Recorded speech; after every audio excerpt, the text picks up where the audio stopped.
राधा कृष्ण स्वरूपां वै कृष्णं राधा स्वरूपिणं कलात्मानं निकुंजस्थं गुरुरूपं सदाश्रये।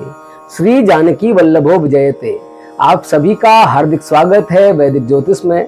और आज वैदिक ज्योतिष के माध्यम से हम नया विषय जो आजकल सोशल मीडिया में कहें या जनरल हम कहें कि सभी लोगों के मुख पर है, क्या वास्तव में राधा जी के विषय में ऐसी बात करना सही है?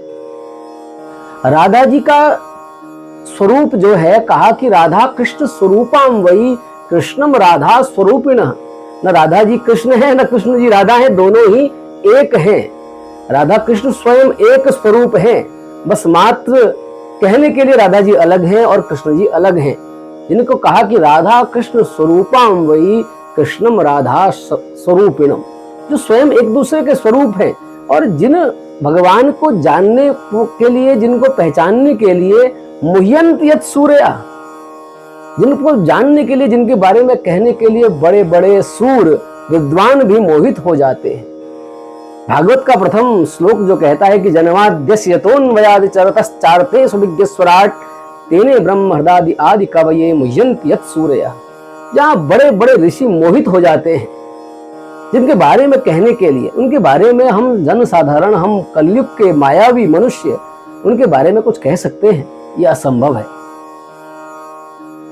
परमार्थ के शिखर पर बैठे हुए सुखदेव जी, जिन्होंने जन साधारण को संबोधित किया भागवत के माध्यम से, उस परीक्षित को 18,000 श्लोक, 335 अध्याय, 12 स्कंदों में भी कहीं राधा जी का नाम नहीं लिया। क्यों? क्योंकि राधा जी जो है वो उनके गुरु हैं। कलात्मानं निकुंजस्थं गुरु रूपम सदाश्रये, जिनका नाम लेने मात्र से उनकी समाधि लग जाती है।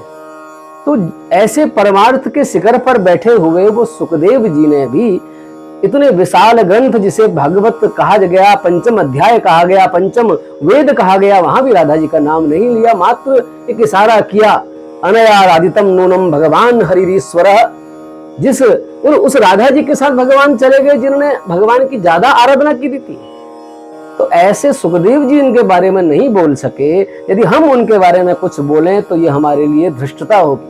परंतु कोई यदि राधा जी के विषय पर कुछ अनर्गल प्रलाप करे, अनर्गल बातें करे, तो मन का व्यथित होना, मन में क्रोध आना स्वाभाविक है। क्योंकि जो राधा जी हैं और कृष्ण जी हैं, दोनों एक ही हैं और वही सबके प्राण हैं। हमारो धन राधा श्री राधा श्री राधा। जो वैष्णव लोग हैं उनका धन तो केवल राधा और कृष्ण ही है, और उनके विषय में यदि कोई ऐसी बात करे तो इसे वो सहन नहीं कर पाते, करना भी नहीं चाहिए। देखिए, यदि कोई ऐसी बात कर रहा है इस आधुनिक मीडिया के युग में, जो सोशल मीडिया है, इस पर यदि आप कुछ नई प्रतिक्रिया दे देते हैं, कुछ नई चीज बता देते हैं, तो आप ट्रोल हो जाते हैं। आजकल कहते हैं कि आप वायरल हो जाते हैं। तो अपने को वायरल करने के लिए, अपने को ट्रोल करने के लिए कुछ नई बात कर दी, और ऐसी बात कर दी जो बात आज तक किसी ने नहीं कही। बात किसकी मानी जाए? देखिए, बात विशेष यह है कि किसकी बात माने। शास्त्र कहते हैं कि महाजने यह गते सपंथा, जिस पर श्रेष्ठ लोग चलते हैं वही रास्ता है। तो आज तक किसी ने ऐसी बात नहीं करी राधा जी के बारे में। तो आज यदि कोई ऐसी बात करता है तो उसको आप मूर्ख समझकर, अनजान समझकर, नादान समझकर, या अपनी प्रतिष्ठा बढ़ाने के लिए ऐसा कुछ काम कर रहा है ऐसा समझकर उसे न सुने। क्योंकि जो भागवत हैं, जो भगवान के परम भक्त हैं, जो वैष्णव हैं, उनका धन तो राधा नाम ही है। तो राधा जी का नाम लें और राधा जी का ध्यान करें, क्योंकि राधा जी ही इस संसार की आधार हैं। भगवान श्री कृष्ण इस संसार के आधार हैं। जय जय श्री राधे, जय जय।